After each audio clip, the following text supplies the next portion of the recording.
चलो बच्चे, आज हम लोग कुछ स्ट्रक्चर की बात करते हैं, कुछ संरचना की बात करते हैं, जिसमें हम लोग जो होते हैं आज फीमेल रिप्रोडक्टिव पार्ट का कुछ चर्चा हम लोग कर लेते हैं।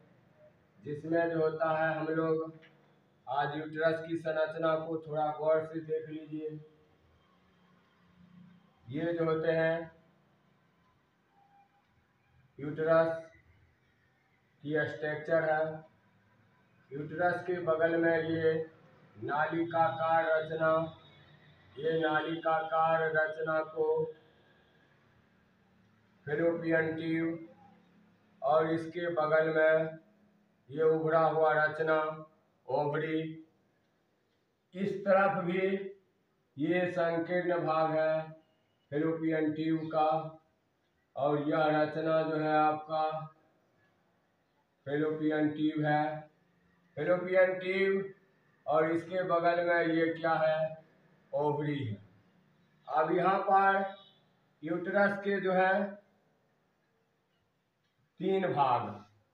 अब 3 भाग यूट्रस में जो है कौन सा है, ये ऊपर का रचना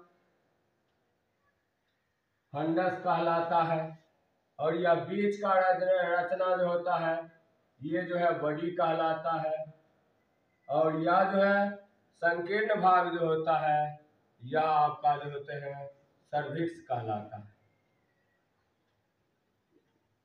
तो यूट्रस के जो है कितने भाग, तो यूट्रस के 3 भाग। सबसे ऊपर की रचना फंडस, बीच का रचना बॉडी, और सबसे नीचे का जो है वह यूट्रस का संकीर्ण भाग है जिसको हम लोग सर्विक्स कहते हैं। अब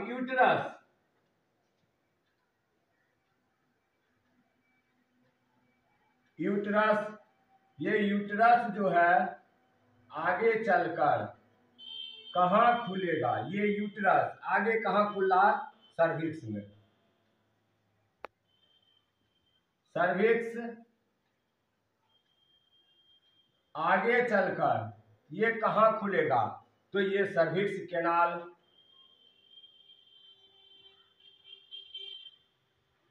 सर्विक्स कैनाल। अब ये सर्विक्स कैनाल आगे चलकर कहाँ खुलेगा, तो ये जो है खुलेगा वेजिना में। ये वेजिना में खुलता है। तो ये यूट्रस कहाँ, सर्विक्स में। सर्विक्स कहाँ खुलेगा, ये जो सर्विक्स कैनाल में। सर्विक्स कैनाल कहाँ खुलेगा, तो सर्विक्स कैनाल जो होता है ये वेजिना के अंदर खुलेगा। अब ये जो होते हैं सर्विक्स कैनाल और वेजिना, ये दोनों मिलकर जो होता है किसकी रचना करते हैं, तो यह जो रचना करते हैं